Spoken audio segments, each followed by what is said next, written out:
ನಮಸ್ಕಾರ. ವನಶ್ರೀ ಚಾನಲ್‌ಗೆ ಬಂದಾಯಿತು, ಹೊಸ ವಿಡಿಯೋ ತಂದಾಯಿತು. ಬನ್ನಿ ಇವತ್ತು ಅಗ್ನಿ ಸಾಕ್ಷಿ ಸೀರಿಯಲಿನ್ನು ಹೇಗೆ ಈ ಕತೆ ಮುಂದುವರಿಯುತ್ತೆ ನೋಡೋಣ ಬನ್ನಿ.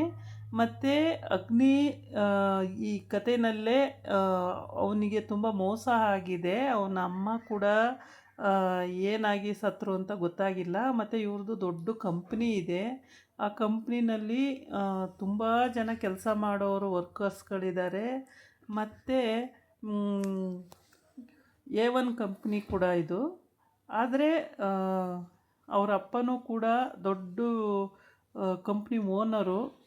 ತುಂಬ ಜನ, ಸಾವಿರಾರು ಜನ ಕೆಲಸ ಮಾಡೋ ಅಂಥ ಕಂಪ್ನಿ. ಆದರೆ ಅಪ್ಪ ಗ್ರೋ ಮಾಡೋ ವಿಷಯಕ್ಕೆ ಒಂದು ಫಂಕ್ಷನ್ನು ಅರೇಂಜ್ ಮಾಡ್ಕೊಂಡಿರ್ತಾರೆ. ಅಲ್ಲಿ ಅಗ್ನಿನೂ ಮಾತಾಡ್ತಾ ಇರ್ತಾನೆ. ಆ ಟೈಮಿಗೆ ಕರೆಕ್ಟಾಗಿ ಅಪ್ಪ, ಅವರ ಚಿಕ್ಕಮ್ಮ ಎಲ್ಲ ಚಿಕ್ಕಮ್ಮನ ಮಗ, ಅಪ್ಪ ಎಲ್ಲ ಬಂದಿರ್ತಾರೆ. ಆದರೆ ಅಲ್ಲಿರೋರಿಗೆ ಅಗ್ನಿ ಹೇಳ್ತಾನೆ, ನಮ್ಮಮ್ಮ ನಮ್ಮಪ್ಪ ಸಂಪಾದನೆ ಮಾಡಿದ್ದು ನಮ್ಮಮ್ಮ ಉಳಿಸಿದ್ದು. ಅಂದರೆ ಇವರಲ್ಲ, ಇವರು ನಮ್ಮ ಅಪ್ಪನ ಎರಡನೇ ಹೆಂಡ್ತಿ. ನಮ್ಮಮ್ಮ ಸತ್ತ ಮೇಲೆ ಇವ್ರನ್ನ ಮದುವೆ ಮಾಡಿಕೊಂಡ್ರು. ಇವರು ನಮ್ಮ ಕಂಪ್ನಿಲಿ ಕೆಲಸ ಮಾಡ್ತಾಯಿದ್ರು, ಇವ್ರನ್ನ ಮದುವೆ ಮಾಡಿಕೊಂಡ್ರು ಅಂಥೇಳಿ ಹೇಳ್ತಾನೆ. ಆವಾಗ ಅವರಿಗೆ ಒಂಥರ ಮುಖಭಂಗ ಆದಂಗೆ ಆಗುತ್ತೆ.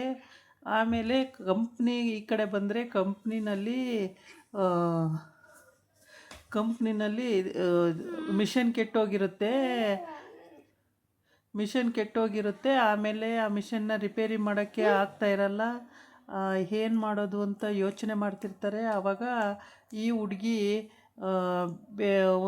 ಒಂದು ಫುಡ್ಡು ಡೆಲಿವರಿ ಮಾಡೋ ಹುಡುಗಿ ಅಲ್ಲಿ ಫುಡ್ಡನ್ನು ಡೆಲಿವರಿ ಮಾಡೋಕ್ಕೆ ಹೋಗ್ತಾಳೆ, ಕೇಕನ್ನು ಫುಡ್ಡನ್ನು. ಆವಾಗ ಕಂಪ್ನಿನಲ್ಲಿ ಮಾತಾಡ್ತಾ ಇರ್ತಾರೆ, ಈ ರೀತಿ ಮಿಷನ್ ಕೆಟ್ಟೋಗಿದೆ, ಹೇಗೆ ರಿಪೇರಿ ಮಾಡೋದು, ಯಾರೂ ರಿಪೇರಿ ಮಾಡೋರಿಲ್ಲಲ್ಲ, ಏನು ಮಾಡೋದು ಅಂತೇಳ್ಬಿಟ್ಟು ಆ ಟೈಮಿಗೆ ಕರೆಕ್ಟಾಗಿ ಅವಳು ಅಲ್ಲೋಗ್ಬಿಟ್ಟು ಚಾರ್ಟ್ ಓದ್ಕೊಂಡು ಕರೆಕ್ಟಾಗಿ ಮಿಷನ್ನ ಆಪ್ರೇಟ್ ಮಾಡ್ತಾಳೆ. ಅದು ಮಿಷನ್ನು ವರ್ಕ್ ಆಗುತ್ತೆ.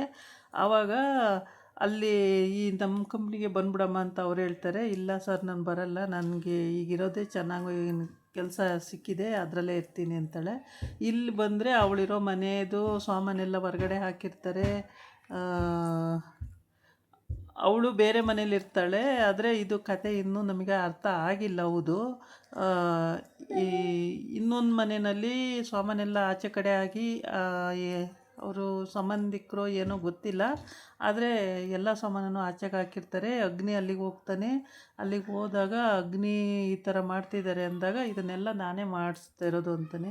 ಯಾಕೆ ಹಿಂಗೆ ಮಾಡಿಸ್ತಾ ಇದೀಯಾ ಅಂತ ಕೇಳ್ತಾಳೆ. ಅದಕ್ಕೆ ನಮಗೆ ದ್ರೋಹ ಮಾಡಿದವ್ರಿಗೆ ನಾವು ಒಳ್ಳೇದು ಮಾಡಬೇಕಾ ಹಂಗೆ ಅಂತ ಹೇಳ್ತಿ ಅವನು ಅಂತಾನೆ. ಅದಕ್ಕೆ ಅವಮ್ಮ ಹೇಳ್ತಾಳೆ, ನಿನಗೆ ಮುಂದೆ ನಮ್ಮದೇ ಸ್ಥಿತಿ ನಿನಗೂ ಬರುತ್ತೆ, ನೋಡ್ತಾ ಇರು, ನೀನು ಈಗ ಚೆನ್ನಾಗಿದ್ದೀನಿ ಅಂತ ಮೆರಿತಿದೀಯಾ ಅಂಥೇಳಿ ಸ್ವಲ್ಪ ಹೊಡೆದಾಟ ಕೂಡ ಆಗುತ್ತೆ ಅಲ್ಲಿ.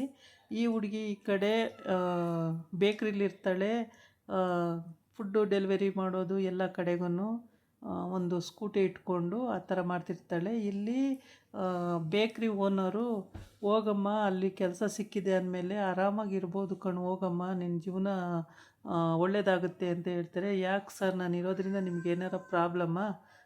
ಹೇಳ್ಬಿಡಿ, ಹಂಗೇನಾರ ನಾನು ಬೇಡ ಅನ್ನಂಗಿದ್ರೆ ಹೇಳ್ಬಿಡಿ, ನಾನು ಬೇರೆ ಕಡೆ ಎಲ್ಲಾರು ನೋಡ್ಕೊಳ್ತೀನಿ ಅಂತ ಹೇಳ್ತಾಳೆ. ಅದಕ್ಕೆ ಹಂಗೇನಿಲ್ಲಮ್ಮ, ನಿನ್ನ ಭವಿಷ್ಯಕ್ಕೋಸ್ಕರ ಹೇಳಿದೆ ಹಂಗೆ ಅಂತ. ಆಮೇಲೆ ಇವಳಿರೋ ಮನೆಯಲ್ಲಿ ಎಲ್ಲ ಕುತಂತ್ರಿಗಳೇ. ಅವಳು ಕೆಲಸ ಮಾಡೋದು, ಅಲ್ಲಿ ವರ್ಕ್ ಮಾಡೋದು, ಅಲ್ಲಿ ಹುಡುಗಿರಿಗೆಲ್ಲ ವರ್ಕ್ ಮಾಡಿಕೊಡೋದು ಎಲ್ಲ ಮಾಡ್ತಾರೆ. ಅವ್ರು ನೋಡಿದ್ರೆ ಮಾಡಿಸ್ಕೊಂಡು ದುಡ್ಡಿಗೆ ಮಾರ್ಕೊಂಡು ಅವ್ರು ಮಜಾ ಮಾಡ್ತಿರ್ತಾರೆ, ಪಾರ್ಟಿ ಗೀಟಿ ಅಂದ್ಕೊಂಡು. ಈ ಹುಡುಗಿ ನೋಡಿದ್ರೆ ಎಲ್ಲರನ್ನೂ ಅಯ್ಯೋ ಅಂದ್ಕೊಂಡು ಎಲ್ಲರಿಗೂ ಮಾಡಿಕೊಡ್ತಾಳೆ. ಇಲ್ಲಿ ಬೇಕ್ರಿಲೂ ಕೆಲಸ ಮಾಡ್ತಾಳೆ, ಅಲ್ಲೂ ಕೆಲಸ ಮಾಡ್ತಾಳೆ, ಮನೇಲೂ ಕೆಲಸ ಮಾಡ್ತಾಳೆ, ಎಲ್ಲ ಮಾಡ್ಕೊಂಡು ಹೋಗ್ತಾ ಇರ್ತಾಳೆ. ಅದಕ್ಕೆ ಅವಳಿರೋ ಮನೆ ಅಮ್ಮ ಹೇಳ್ತಾಳೆ, ನಾನು ಅವಳನ್ನ ಕೆಟ್ಟದಾಗಿ ನಡೆಸ್ಕೊಂಡ್ರೆ ಅವಳಿರಲ್ಲ, ಹೋಗ್ಬಿಟ್ರೆ ನನಗೆ ಮನೆ ಕೆಲಸ ಎಲ್ಲ ನನಗೆ ಮಾಡೋಕ್ಕಾಗಲ್ಲ, ನಾನೇ ಮಾಡ್ಕೋಬೇಕಾಗುತ್ತೆ ಮನೆ ಕೆಲಸ ಎಲ್ಲ. ಅದಕ್ಕೋಸ್ಕರ ಅವಳು ಇಲ್ಲೇ ಇರಬೇಕು, ನೀವು ಬಾಗಿಲು ಹಾಕೊಂಡು ಮಾತಾಡೋಕ್ಕಾಗಲ್ವೇನ್ರಿ, ಬಾಗಿಲು ತೆಕ್ಕೊಂಡು ಮಾತಾಡ್ತಾ ಇದ್ದೀರಲ್ಲ ಅಂತ ಹೇಳ್ತಾ ಕೇಳಿಸ್ಕೊಂಡ್ರೆ ಅವಳು ಏನು ಅನ್ಕೋತಾಳೆ ಅಂತ. ಏನೂ ಅಂದ್ಕೊಳ್ಳಲ್ಲ ಬಿಡಮ್ಮ ಅಂತ. ಇಲ್ಲ ಸುಮ್ಮನೆ ಇರು, ಏನಾರು ಅಂದ್ಕೊಬಿಡ್ತಾಳೆ, ಆಮೇಲೆ ಹೋಗ್ಬಿಡ್ತಾಳೆ ಆಚೆ ಕಡೆ. ಆವಾಗ ನಿಮ್ಮ ಕೆಲಸ ನೀವೇ ಮಾಡ್ಕೋಬೇಕಾಗುತ್ತೆ ಅಂತ ಹೇಳ್ತಾಳೆ. ಆಮೇಲೆ ಹಂಗಂತ ಹೇಳಿ ಅವಳು ಆಚೆ ಹೋಗ್ತಾಳೆ. ಇವಳು ಬೆಳಿಗ್ಗೆ ಮತ್ತೆ ಸೇಮ್ ಅದೇ ಕೆಲಸ, ಬೇಕ್ರಿ ಕೆಲಸ, ಫುಡ್ ಡೆಲಿವರಿ ಈ ಥರದ್ದೇ ಕೆಲಸ ಮಾಡ್ಕೊಂಡು ಹೋಗ್ತಾ ಇರ್ತಾಳೆ. ಅದೆಲ್ಲೋ ಫುಡ್ಡು ಡೆಲಿವರಿ ಮಾಡ್ಕೊಂಡು ಹೋಗ್ತಾ ಇರ್ತಾಳೆ. ಆವಾಗ ಇವನು ಅಗ್ನಿ ಅವರ ಅಂಕಲ್ನ ಕೂರಿಸ್ಕೊಂಡು ಅವ್ರ ಅಂಕಲ್ಗೆ ಫಸ್ಟ್ ಕೊಡಿಸಿದ ಕಾರನ್ನೇ ವಾಪಸ್ ತೊಗೊಂಡಿರ್ತಾನೆ. ಅದೇ ಕಾರಲ್ಲಿ ಅವ್ರ ಅಂಕಲ್ನ ಕೂರಿಸ್ಕೊಂಡು, ಅವ್ರ ಅಂಕಲ್ಲು ಫುಲ್ಲು ಡ್ರಿಂಕ್ ಮಾಡಿರ್ತಾರೆ. ಅವ್ರನ್ನ ಕೂರಿಸ್ಕೊಂಡು ಹೋಗ್ತಾ ಇರಬೇಕಾದ್ರೆ ಅವ್ರ ಅಂಕಲ್ ಕುಡಿತಾ ಕುಡಿತಾ ಹೋಗ್ತಾ ಇರ್ತಾರೆ. ಅದನ್ನು ಕಿತ್ತುಬಿಟ್ಟು ಎಸಿಬೇಕಾದ್ರೆ ಇವಳು ಗಾಡಿಗೆ ಬೀಳುತ್ತೆ ಅದು. ಆವಾಗ ಇವಳು ಏ ಅಂತ ಕೂಗ್ತಾಳೆ. ಆದರೆ ಅವ್ನು ಕೇಳಿಸ್ಕೊಳ್ಳೋದಿಲ್ಲ, ಅವ್ನ ಪಾಡಿಗೆ ಅವ್ನು ಹೋಗ್ಬಿಡ್ತಾನೆ. ಅಲ್ಲಿ ಡ್ರಿಂಕ್ ಆ್ಯಂಡ್ ಡ್ರೈವಲ್ಲಿ ಹಿಡಿತಾರೆ. ಹಿಡಿದಾಗ ಇವನು ಅಗ್ನಿ ಕುಡ್ದಿರಲ್ಲ, ಆದರೆ ಆಯಪ್ಪ ಕುಡ್ದಿರುತ್ತೆ, ಅಂಕಲ್ ಅಂತನಲ್ಲ ಅವ್ರು ಕುಡ್ದಿರ್ತಾರೆ. ಆದರೆ ಅಲ್ಲಿ ಬಂದ ಇನ್ಸ್ಪೆಕ್ಟ್ರು ಪಾಪ ಅಗ್ನಿನ ಒಳಗಾಕಬೇಕು ಅಂತ ಹೇಳ್ಬಿಟ್ಟು ಇಬ್ಬರನ್ನೂ ತಗೊಂಡು ಟೇಷನಿಗೆ ಕೂರಿಸ್ಕೊಳ್ತಾರೆ. ಆಮೇಲೆ ಅವನನ್ನು ಬಿಡ್ಸೋಕ್ಕೆ ಇನ್ನೂ ಮಾತಾಡ್ಕೊಳ್ತಾ ಇದ್ದಾರೆ. ಹಿಂಗೆ ಅಗ್ನಿ ಅರೆಸ್ಟ್ ಆದಂತೆ ಅಂತ ಹೇಳ್ಬಿಟ್ಟು. ಆಮೇಲೆ ಇವಳು ಅಲ್ಲೇ ಟೇಷನ್ ಹತ್ರಕ್ಕೆ ಹೋಗ್ಬಿಟ್ಟು ಒಳಗಾಕಿ ಸರ್ ಇವನ್ನ, ಇವನು ಈ ಥರ ಮಾಡ್ದ, ನನಗೆ ಕುಡಿದ್ಬಿಟ್ಟು ಬಾಟ್ಲಿ ಎಸ್ತು ನನ್ನ ಗಾಡಿ ಡ್ಯಾಮೇಜ್ ಆಯಿತು ಅಂತ ಹೇಳ್ತಾಳೆ. ಆಗ ಅಲ್ಲಿಗೆ ಕತೆ ಮುಂದಕ್ಕೆ ಮತ್ತೆ ಇವರು ಆಫೀಸಲ್ಲಿ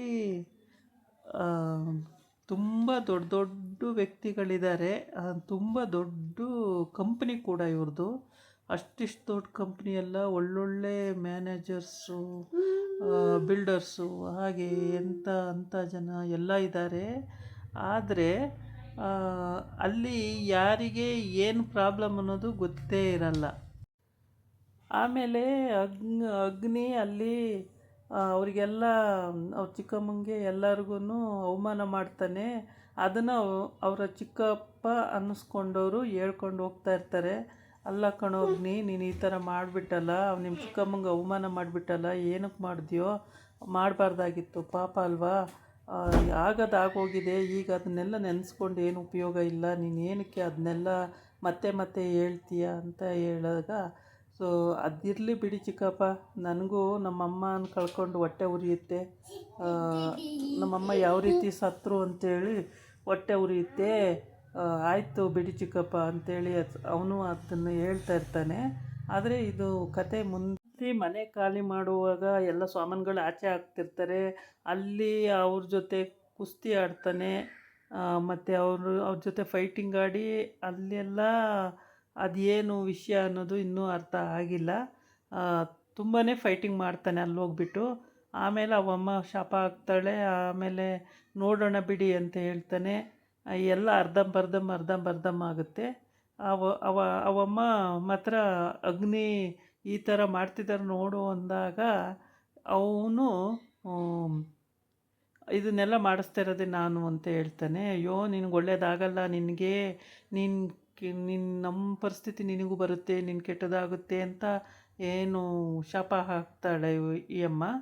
ಆಮೇಲೆ ಶಾಪ ಹಾಕಿ ಅಲ್ಲಿಂದ ಅವಮ್ಮ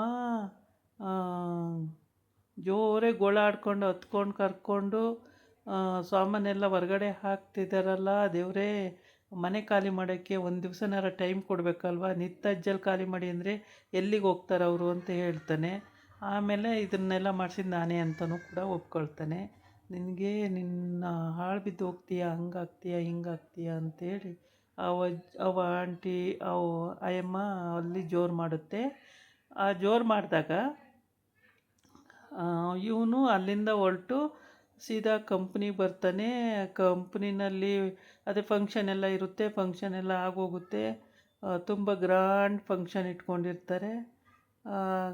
ಅಲ್ಲಿ ಫಂಕ್ಷನಲ್ಲಿ ಲಾಯರ್ಸಿಂದ ಎಲ್ಲರೂ ಇರ್ತಾರೆ, ಬಿಲ್ಡರ್ಸು, ಲಾಯರ್ಸು ಎಲ್ಲ ಬಂದಿರ್ತಾರೆ.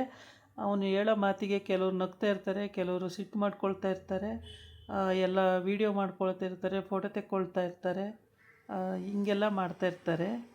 ಅವನಿಗೆ ಅವರಪ್ಪ, ಡ್ಯಾಡಿ ನೀವು ಯಾಕೆ ಅಲ್ಲಿ ಕೆಳಗಿದ್ದೀರಾ, ಬನ್ನಿ ಇಲ್ಲಿ. ಅವನು ಚಿಕ್ಕ ಹೆಂಡ್ತಿ ಜೊತೆ ಕೆಳಗಿರ್ತಾನೆ. ನೀವು ಯಾಕೆ ಡ್ಯಾಡಿ ಕೆಳಗಿದ್ದೀರಾ, ಇಲ್ಲಿ ಬನ್ನಿ ಡ್ಯಾಡಿ ಅಂತ ಕರೀತಾನೆ. ಆಮೇಲೆ ಅಯ್ಯಪ್ಪ ಮೇಲೆ ವಿಧಿ ಇಲ್ಲ, ಹೋಗಲೇಬೇಕಾಗುತ್ತೆ. ಏಕೆಂದರೆ ಅವರಷ್ಟು ದೊಡ್ಡ ವ್ಯಕ್ತಿಗಳಾಗಿರ್ತಾರಲ್ವ, ಅದಕ್ಕೋಸ್ಕರ ಹೋಗಲೇಬೇಕಾಗುತ್ತೆ. ಅಲ್ಲಿ ಮೇಲೆ ಹೋಗ್ತಾನೆ. ಆಮೇಲೆ ನಮ್ಮ ಡ್ಯಾಡಿ ಹೀಗೆ ಹಾಗೆ ಅಂತೆಲ್ಲ ಹೇಳ್ತಾನೆ, ಹೊಗಳ್ತಾನೆ ಸ್ವಲ್ಪ ಹೊತ್ತು. ಆಮೇಲೆ ಚಿಕ್ಕಮ್ಮನ ನೋಡಿ ಹುರ್ಕೋತಾನೆ, ಚಿಕ್ಕಮ್ಮನ ಮಗನ ನೋಡಿ ಹುರ್ಕೋತಾನೆ. ಅಗ್ನಿದು ಇಷ್ಟು ಸ್ಟೋರಿ ಎಲ್ಲ ಮುಂದೆ ಇಷ್ಟು ನಡೀತಾ ಇದೆ. ಆಮೇಲೆ ನಾವು ಇವತ್ತು ಫಂಕ್ಷನ್ ಇಟ್ಕೊಂಡಿರೋದು ಪರ್ಸ್ನಲ್ ವಿಷಯಕ್ಕೆ ಹೋಗಬಾರ್ದು. ನಮ್ಮ ಕಂಪ್ನಿ ಗ್ರೋತಿಗೋಸ್ಕರ ನಾವು ಈ ಫಂಕ್ಷನ್ ಮಾಡ್ತಾಯಿರೋದು ಅಂತೇಳಿ ಅಲ್ಲಿಗೆ ನಿಲ್ಲಿಸ್ಬಿಟ್ಟು ಆಮೇಲೆ ಕಂಪ್ನಿ ಬಗ್ಗೆ ಎಲ್ಲ ಮಾತಾಡ್ತಾನೆ. ಇವಳು ಅವ್ರ ಚಿಕ್ಕಮ್ಮ ಇವಳು ಆಗಿದ್ರೂ ಅವನಿಗೊಂದು ಸ್ವಲ್ಪನೂ ಇಷ್ಟ ಇಲ್ಲ. ಏನೇ ಕೊಟ್ಟರು ವಿಷ ಹಾಕಿದ್ದೀರ ಅಂತ ಕೇಳ್ತಾನೆ. ಆ ಥರ ಇರುತ್ತೆ. ಆಮೇಲೆ ಅವ್ರ ಚಿಕ್ಕಮ್ಮ ದುರು ನೋಡ್ತಾ ಇರ್ತಾಳೆ. ಆದರೆ ಅವಳದು ಏನು ನಡೆಯಲ್ಲ, ಹಾಗಾಗಿ ನೋಡ್ತಿರ್ತಾಳೆ. ಈ ಕಡೆ ಲಾಯರು ನಗ್ತಾ ಇರ್ತಾಳೆ. ಅವರ ಕಂಪ್ನಿ ಲೀಗಲ್ ಲಾಯರ್ ಅಂತ ಕಾಣುತ್ತೆ. ಆ ಅಮ್ಮ ನಗ್ತಾ ಇರ್ತಾಳೆ. ಅಂದರೆ ಅಷ್ಟು ದೊಡ್ಡ ದೊಡ್ಡ ವ್ಯಕ್ತಿಗಳೆಲ್ಲ ಅಲ್ಲೇ ಬಂದಿರ್ತಾರೆ. ಆಮೇಲೆ ಇದನ್ನೆಲ್ಲ ನೋಡ್ತಾ ವಿಡಿಯೋ ಮಾಡ್ಕೊಳ್ತಾ ಇರ್ತಾರೆ ಕೆಲವರು. ಇದೆಲ್ಲ ಆಗೋಗುತ್ತೆ. ಆದಮೇಲೆ ಅಲ್ಲಿಂದ ಈ ಹುಡುಗಿ ಇದ್ದಾಳಲ್ಲ, ಹುಡುಗಿ ಮನೆಯದು ಸ್ಟೋರಿ.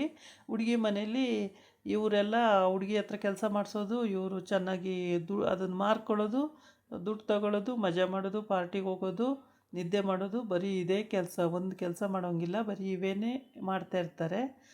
ಅವ್ರ ಅಮ್ಮ ಕೂಡ ಅದಕ್ಕೆಲ್ಲ ಸಾಥ್ ಕೊಡ್ತಾ ಇರ್ತಾಳೆ. ಪ್ರತಿಯೊಂದು ವಿಷಯಕ್ಕೂ ಸಾಥ್ ಕೊಡ್ತಾ ಇರ್ತಾಳೆ. ಇಲ್ಲಿ ಬಂದು ಹೇಳ್ತಾಳೆ, ಏನ್ರೇ ಅವಳಿಗೆ ಕೇಳೋ ರೀತಿ ಮಾತಾಡ್ತಾ ಇದ್ದೀರಲ್ಲ, ಸುಮ್ಮನೆ ನಿಧಾನಕ್ಕೆ ಮಾತಾಡೋಕ್ಕಾಗಲ್ವಾ ಅಂತ. ಆಮೇಲೆ ಹೋದ್ರೆ ಹೋಗಲಿ ಬಿಡಮ್ಮ ಅಂದರೆ ನಾಳೆ ನನಗೆಲ್ಲ ಅಡುಗೆ ಮಾಡಿ ಮನೆ ಕೆಲಸ ಮಾಡಿ ನನಗಾಗುತ್ತಾ? ಅವಳಿರೋ ಹೊತ್ತಿಗೆ ಅಷ್ಟೆಲ್ಲ ಮಾಡ್ತಾಯಿದ್ದಾಳೆ. ಹೆಂಗೋ ಒಳ್ಳೆ ಆಡಿಸ್ಕೊಂಡು ಅವಳ ಹತ್ರ ಕೆಲಸ ಮಾಡಿಸ್ತಾಯಿದ್ದೀನಿ ಅಂತ.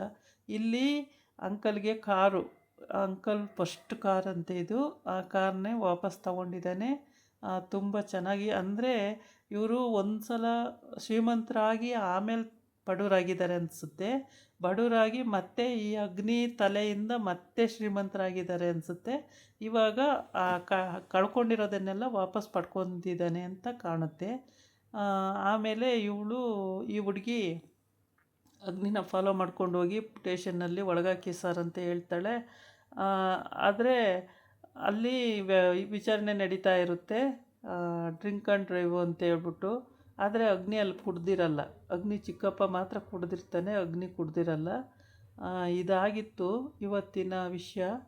ನಾಳೆ ಇನ್ನೊಂದು ವಿಷಯ ಜೊತೆ ಬರೋಣಂತೆ. ಯಾರೆಲ್ಲ ಈ ವಿಡಿಯೋ ನೋಡಿರ್ತೀರೋ, ನನ್ನ ಫಸ್ಟ್ ಆಗಿದ್ದರೆ ನನ್ನ ವಿಡಿಯೋಕ್ಕೆ ಸಬ್ಸ್ಕ್ರೈಬ್ ಮಾಡಿ, ಹಾಗೆ ಒಂದು ಲೈಕ್ ಕೊಡಿ. ಕಮೆಂಟ್ಸಲ್ಲಿ ಹೇಗಿತ್ತು ಅಂತ ಹೇಳಿ. ನೀವೇನು ನನಗೆ ಈ ವಿಡಿಯೋದಲ್ಲಿ ನೋಡಿ ಏನಾದರೂ ಮಿಸ್ಟೇಕ್ ಇದ್ದರೆ, ಅಂದರೆ ಇವತ್ತೇ ಹೊಸ್ದಾಗಿರೋದ್ರಿಂದ ನಮಗೂ ಕರೆಕ್ಟಾಗಿ ಕತೆ ಅರ್ಥ ಆಗಿರಲ್ಲ.